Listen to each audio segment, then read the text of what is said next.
The holographic scan rotated slowly above the examination table, casting an eerie blue glow across the sterile medical bay.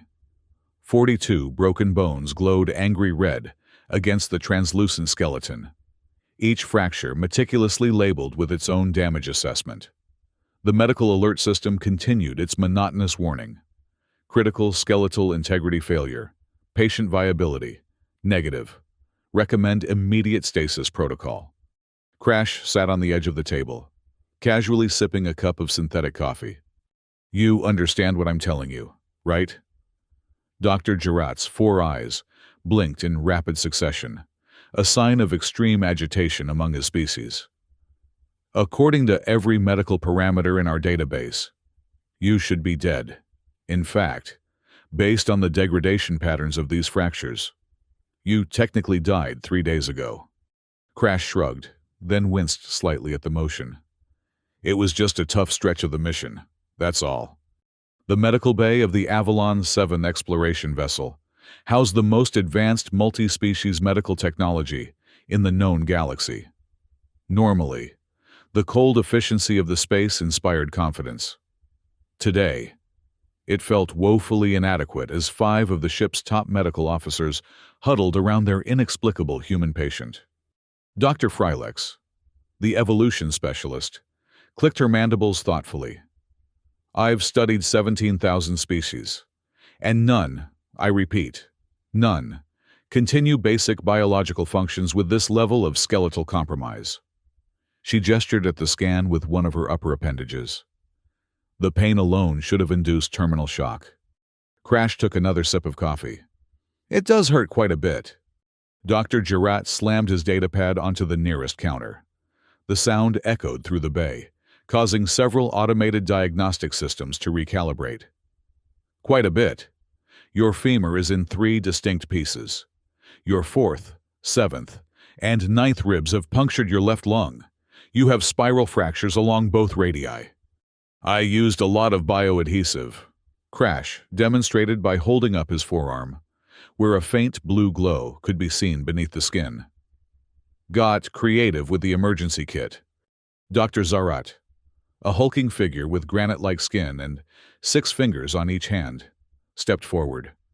As the ship's senior biosystems engineer, he had seen countless medical anomalies. Nothing had prepared him for this. Human, I need you to explain exactly what happened, from the beginning. Crash nodded, setting down the coffee cup. Our scout ship was mapping the outer reaches of the Cygnus expanse. Standard procedure. We hit a meteor shower that shouldn't have been there. Something must have altered their trajectory. The primary engine had a containment breach. The medical team exchanged glances. A primary engine breach was rarely survivable. The safety protocols kicked in, but they weren't designed for that level of damage. My partner. Crash paused, swallowing hard. My partner didn't make it to the escape pod. I had about 90 seconds before total ship disintegration. But there was no distress beacon, Dr. Frylex interjected. We only found you because another scout ship detected unusual energy readings 3 days later. Yeah, the communications array was the first thing to go. So I improvised. Crash's eyes took on a distant look. I sealed myself in a maintenance compartment and reinforced it with pieces of the hull plating. Used every canister of bioadhesive we had on board to create a makeshift life support system. Dr. Girat's voice was flat with disbelief. You built a survival pod from scraps while your ship was exploding around you? More like during the explosion, actually. Crash pointed to the scan. That's where most of these came from. Got thrown around quite a bit during the blast. The compartment held, though, mostly. But 3 days, Dr. Zarat mumbled, his deep voice barely audible. 3 days with these injuries, minimal life support, no medical attention. Slept through most of it, Crash replied with a half smile. Had some nutrient wafers in my pocket. Tasted terrible, but kept me going. Dr. Filich, the youngest of the medical team, had been silently studying the scan. Now she spoke, her crystalline voice cutting through the tension. Some of these fractures show signs of healing. Early-stage callus formation that shouldn't be possible in this time frame. Really? Crash looked genuinely surprised, peering up at the holographic display. That's good news, right? Dr. Gerard initiated a new scan, his movements sharp with frustration. The hologram flickered, then stabilized, showing a time-lapse of the skeletal structure over the past 6 hours, since Crash had been brought aboard. The red indicators were slowly, impossibly, turning yellow in several locations.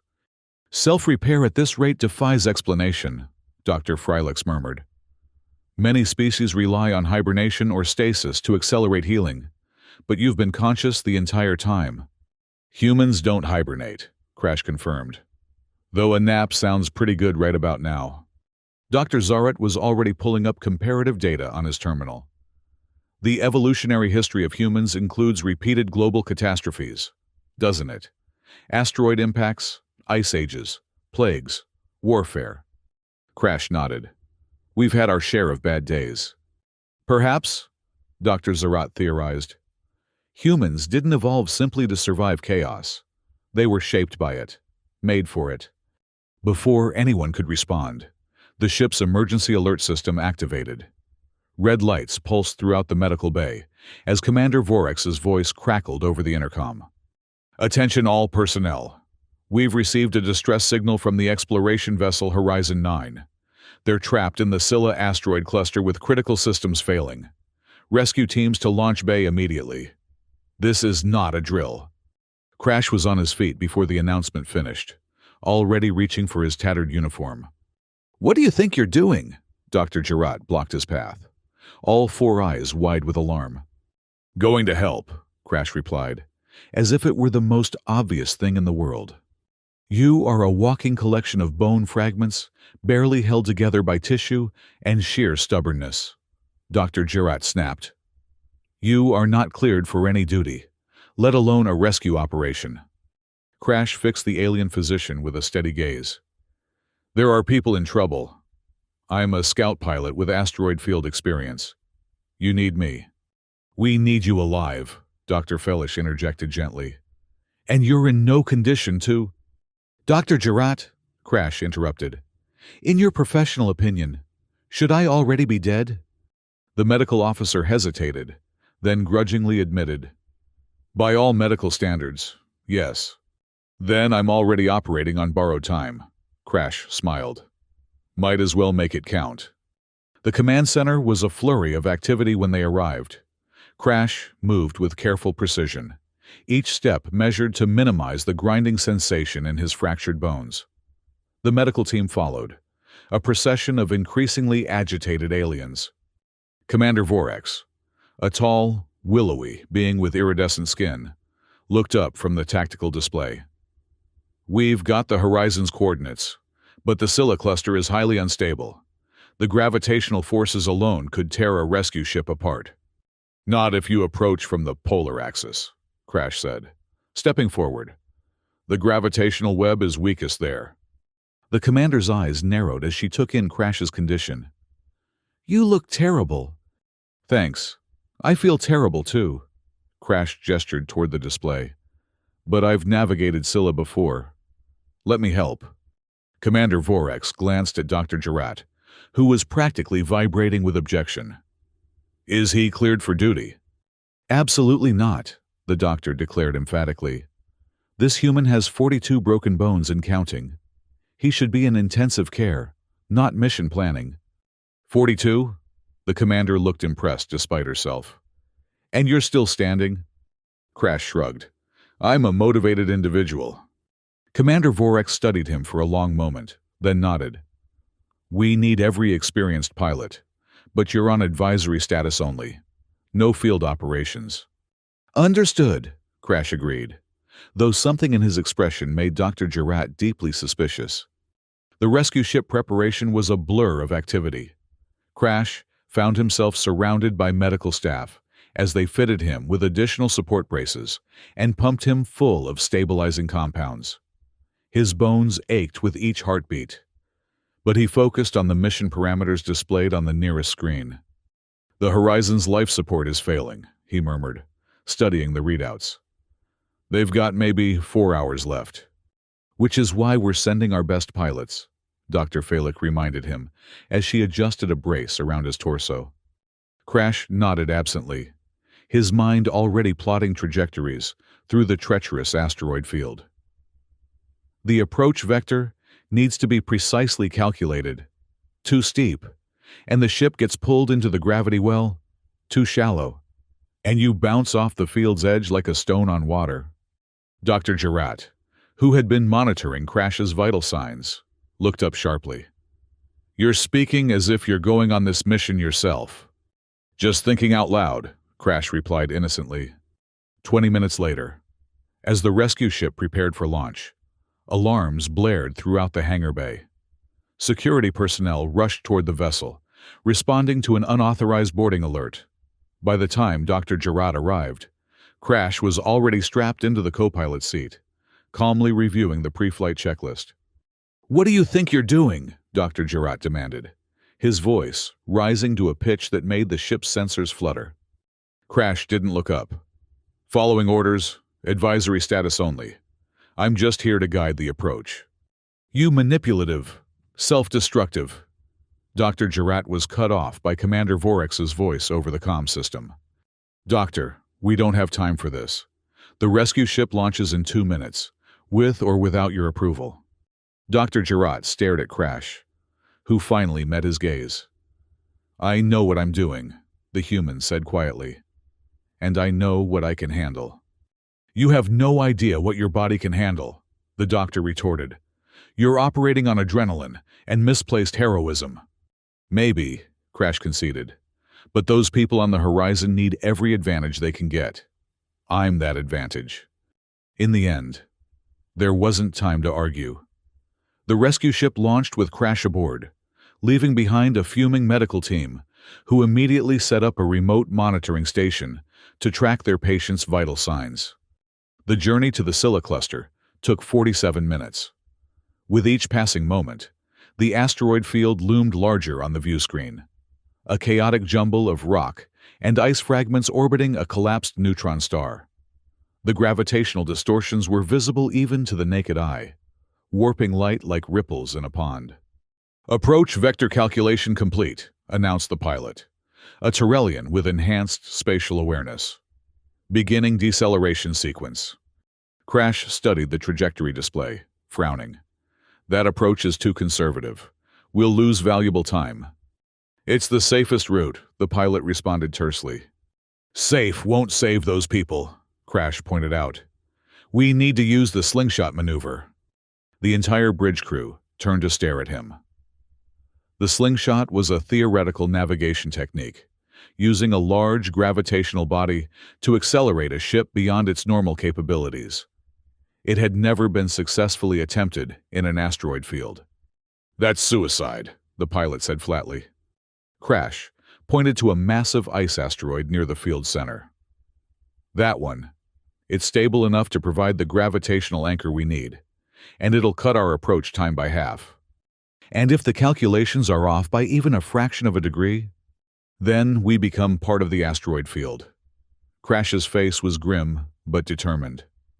"I'll take responsibility for the trajectory calculations." After a tense debate, and with time rapidly running out for the Horizon's crew, the commander reluctantly authorized the maneuver. Crash took over the navigation console, his fractured fingers moving across the controls with painful precision. "Approaching gravity threshold in 30 seconds, he announced, voice steady despite the sweat beading on his forehead. "Everyone secure for high-G maneuvers." The rescue ship curved around the massive ice asteroid, its engines straining against the powerful gravitational pull. Alarms blared as structural integrity readings fluctuated wildly. Crash made minute adjustments, compensating for each gravitational eddy with uncanny intuition. "Slingshot apex in 5, 4, 3. A smaller asteroid, no larger than a transport shuttle, collided with their port side. The impact sent the ship spinning, alarms screaming as systems failed across the board. Crash was thrown from his seat, a cry of pain escaping as his already broken bones took the brunt of the impact. "Engine containment failing," shouted the engineering officer. "We're losing power." Through a haze of pain, Crash pulled himself back to the console. "Reroute auxiliary power to the stabilizers. We can still make this work." "Hull breach in engineering section," the tactical officer reported. "Automated seals failing." Crash unstrapped himself, ignoring the protest from Dr. Jarrett that immediately came through his comm unit. "I'll handle it." "Crash!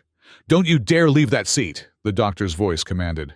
"Your body cannot handle—" Crash switched off the comm unit. "Maintain our current trajectory," he instructed the pilot. "I'll get those seals functioning." The journey to engineering was a gauntlet of pain. Each step sent shards of agony through Crash's fractured legs. Twice, he had to stop, leaning against the wall as darkness threatened to overtake his vision. But he kept moving, driven by the knowledge that 16 lives on the horizon, and now the rescue team as well, depended on his success.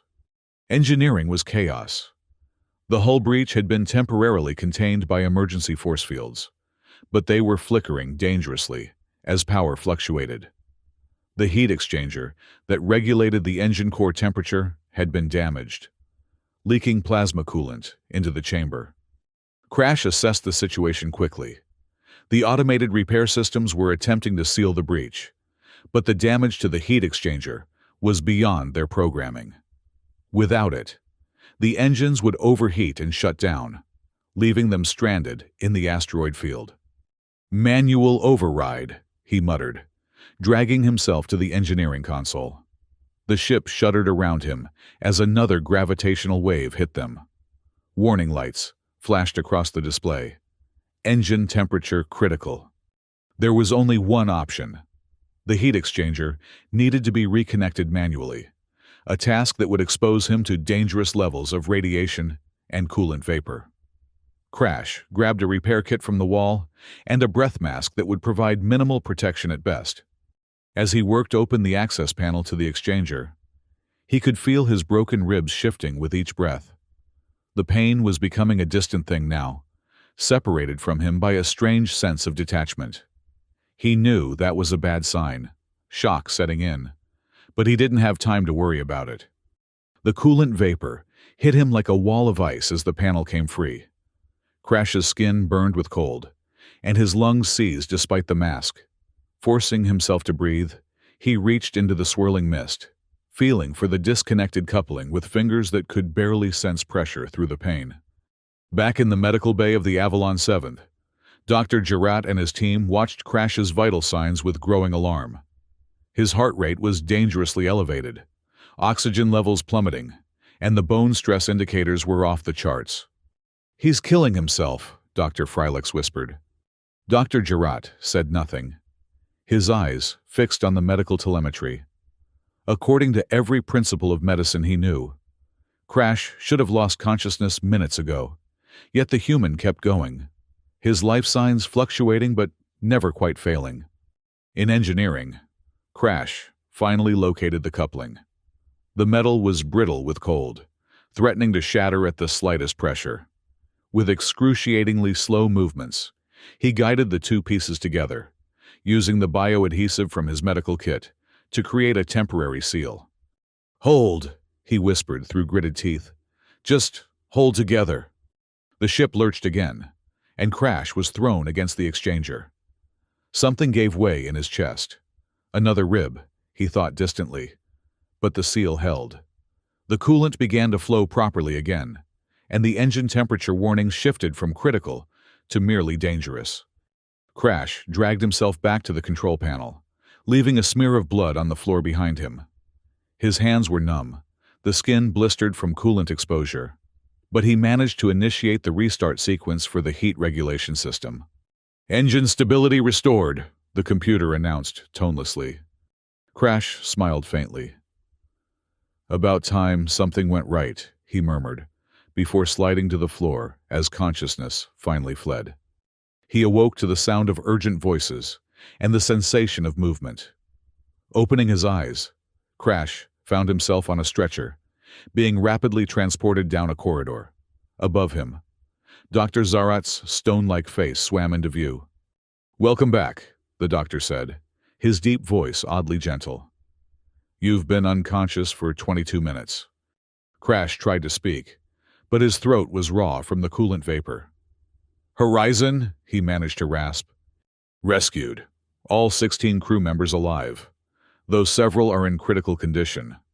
Relief washed through Crash, momentarily overshadowing the pain. "Good," he whispered. "That's good." They had reached the medical bay. As the team transferred him to an examination table, Crash caught sight of the holographic scan automatically generating above him. The image made even him wince. The 42 broken bones had indeed become 50 or more, with new fractures splintering from the old. Dr. Jarrett appeared at his side, all four eyes narrowed in what might have been anger, concern, or both. "You deliberately disconnected your comm unit. You knowingly entered a radioactive environment with multiple skeletal fractures. You exposed yourself to toxic coolant vapor while already in a compromised state." Crash managed a weak smile. "Did it work?" Dr. Jarrett's expression shifted to one of exasperated disbelief. "Yes, it worked. The ship maintained its trajectory and completed the rescue mission. But you," he gestured at the scan, "you should be dead several times over." "Yet here I am," Crash murmured. "Yes." Dr. Jarrett's voice had changed, becoming more contemplative. "Here you are, defying every medical principle I've ever learned." Dr. Frylex approached, studying the new scan with fascination. The original fractures are continuing to heal, despite the new trauma. His cellular regeneration rate has actually increased. "Adaptive response," Dr. Zarat suggested. "The more damage his body sustains, the faster it works to repair itself." "That's not how biology is supposed to function," Dr. Jarrett protested. "Perhaps not for most species," Dr. Felix said quietly. "But what if humans evolved differently? What if they were designed, whether by nature or something else, to not just survive chaos, but to thrive in it?" The medical team fell silent, contemplating this disturbing possibility. Crash, drifting on the edge of consciousness, listened to their theories with detached amusement. "You're overthinking it," he mumbled eventually. "Sometimes you just have to keep going, broken bones and all." "But why?" Dr. Jarrett asked, genuine curiosity in his voice now. "Why push yourself beyond all reasonable limits?" Crash was quiet for so long that they thought he had fallen asleep. Finally, he answered. "Because the mission matters. Because those people on the horizon matter. Because sometimes being broken is better than giving up." Days passed as Crash recovered in the medical bay. The doctors watched in fascination as his body performed what they could only describe as medical miracles, knitting bone and tissue at rates that defied explanation. They ran test after test, documenting everything for what would undoubtedly become a groundbreaking paper on human physiology. Crash endured their scientific curiosity with good humor, answering endless questions about Earth's history, human evolutionary patterns, and his own medical background. No, he wasn't genetically modified. No, he hadn't undergone any experimental procedures. Yes, he had broken bones before, though never quite so many at once. A week after the rescue mission, Commander Vorex visited the medical bay. She brought with her a commendation for Crash's actions and news that the Horizon's crew had all survived. "The pilot asked me to deliver a personal message," she told him. "She said to tell you that you're either the bravest or the craziest human she's ever heard of, and she owes you a drink." Crash laughed, then winced as his healing ribs protested. "I'll take her up on that." The commander studied him thoughtfully. "Our xenobiologists have been reviewing the medical team's findings. They believe your resilience might be common to all humans, not just you specifically." "Probably," Crash agreed. "We're a stubborn bunch." "That's putting it mildly." Commander Vorex smiled faintly. "The Alliance has always valued human explorers for their adaptability and problem-solving skills. Now, we're beginning to understand why you excel in crisis situations. We break easily, Crash said with a shrug.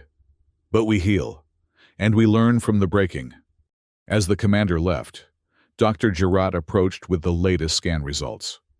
The holographic skeleton above Crash's bed now showed more yellow and green indicators than red. Healing well underway. At this rate, you'll be on your feet again in another week, the doctor informed him. Though I cannot officially clear you for duty for at least a month after that. A month? Crash looked dismayed. That's excessive. That is the absolute minimum recovery time for the level of trauma you experienced, Dr. Gerard retorted. For any other species, it would be 6 months or more. Crash opened his mouth to argue, but was interrupted by the ship's alert system. Unlike the emergency sirens of the rescue mission, this was a standard priority notification. Commander Vorex's voice came over the intercom.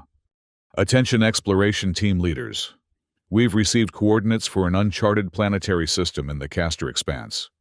Mission briefing in 2 hours. Departure scheduled for next week. Dr. Gerard saw the immediate change in Crash's expression and pointed a stern finger at him. No, absolutely not. You are not joining that mission. The Castor Expanse, Crash said, eyes bright with interest. That's uncharted territory. They'll need experienced scouts. They'll need scouts with intact skeletal structures, Dr. Gerard countered. You are still healing from 53 broken bones. 52, Crash corrected. That hairline fracture on my left ulna doesn't really count. Dr. Gerard made a sound that might have been a laugh in another context. You are the most infuriating patient I have ever treated. I'll take that as a compliment. The medical team gathered that evening to review Crash's case one final time. The holographic representation of his body rotated slowly above the conference table, each injury meticulously documented and analyzed. I still can't explain it, Dr. Freilex admitted. The rate of healing defies conventional biology. And the pain tolerance? Perhaps we've been approaching this from the wrong angle, Dr. Felix suggested. We've been trying to understand how a body could withstand this level of trauma. But what if the real question is why? Dr. Zaret nodded slowly. Purpose over mechanism. The human's determination to complete the mission overrode biological imperatives. That's not science, Dr. Gerard objected. That's philosophy. Maybe there's a point where the two meet, Dr. Felix said quietly, where the will to survive becomes a biological force in itself. The next morning, they found Crash's bed empty. A quick check of the ship's logs showed he had attended the mission briefing for the Castor Expanse exploration, listed himself as advisory personnel, and begun a self-directed physical therapy regimen in the training facilities. Dr. Gerard found him there, carefully testing the range of motion in his healing limbs. You're pushing too hard, the doctor said without preamble. You'll re-injure yourself. Crash didn't pause in his exercises. I know my limits. No, Dr. Gerard said firmly. You ignore your limits. There's a difference. That stopped Crash. He turned to face the doctor, his expression thoughtful. Maybe you're right, but sometimes the limits we're told to accept aren't real. They're just guidelines. Dr. Gerard sighed, a sound like wind through reeds. I've been practicing medicine for 73 years. I've treated thousands of patients across dozens of species. None of them have made me question the fundamental principles of my profession the way you have. Crash smiled. Is that an apology or an accusation? Neither. It's a realization. Dr. Gerard extended a data tablet. These are modified recovery protocols. I've adapted them to your unique physiology and healing patterns. Follow them, and I won't oppose your participation in the Castor mission, as an advisor only. Crash accepted the tablet with surprise. Thank you. Don't thank me. This goes against my better judgment. Dr. Gerard fixed him with all 4 eyes. But I'm beginning to understand that humans like you don't function according to better judgment. You operate on something else entirely. And what's that? I don't have a scientific term for it yet, the doctor admitted. But I'm working on it. 3 weeks later, the exploration vessel prepared for departure to the Castor Expanse. Crash stood on the observation deck, watching the final preparations through the viewport. His body still ached in places, but the worst of the pain had subsided. The latest scan showed only 12 fractures still in the active healing phase. He heard footsteps behind him and turned to see the medical team approaching. They had become something like friends during his recovery, bound by the unique experience of his case. I won't ask if you're sure about this, Dr. Jarrett said by way of greeting. I already know the answer. Crash nodded. The Castor Expanse has been on my wish list since I joined the Exploration Corps. I'm not missing this opportunity. We've prepared a specialized medical kit for you, Dr. Felix said, presenting him with a compact case. Extra bioadhesive, bone stabilizers, and some compounds we developed based on your unique healing patterns. Just in case you decide to break yourself again, Dr. Freilex added dryly. Crash accepted the kit with genuine gratitude. I'll try to come back in one piece this time. I would appreciate that, Dr. Jarrett said. My research paper is already complicated enough without adding more variables. As the departure announcement sounded, Crash shook hands with each of the medical team. When he reached Dr. Jarrett, the alien hesitated, then asked the question that had clearly been bothering him. Doesn't it frighten you, knowing how fragile you are, how easily broken, yet still going back out there? Crash considered this. I think, he said slowly, that being breakable isn't the same as being weak. Maybe being broken and healing and breaking again is just part of being human. A strange evolutionary strategy, Dr. Zarat commented. But an effective one, Dr. Felix pointed out. Humans have spread further across the galaxy than most species, despite their physical limitations. Or because of them, Crash suggested with a smile. We know we're breakable, so we build things. We make tools. We form teams. We find ways around our limitations. The final boarding call echoed through the deck. Crash picked up his duffel bag, wincing slightly at the pull on his healing shoulders. One last question, Dr. Jarrett said as Crash turned to leave. When we found you in that makeshift survival pod, with 42 broken bones and failing life support, how did you keep going? What made you hang on? Crash paused, considering. Honestly, I just kept thinking about the next mission, about what might be out there, waiting to be discovered. He grinned suddenly, the expression transforming his face. Besides, a few broken bones is just a tough stretch, nothing a human can't handle. As he walked away toward the airlock, Dr. Jarrett shook his head in a very human gesture of disbelief. 42 broken bones. A tough stretch. Remarkable. Perhaps, Dr. Felix said thoughtfully, we should revise the medical protocols for human patients. Perhaps, Dr. Jarrett agreed, watching as Crash disappeared into the ship. We should revise our understanding of what's possible. The exploration vessel departed an hour later, slipping away from the Avalon 7 with a flash of engines. Somewhere on board, a human with 12 healing fractures and an irrepressible spirit prepared for the next adventure, the next challenge, the next impossible situation that would require broken bones and unbreakable determination. Just another tough stretch in a human life.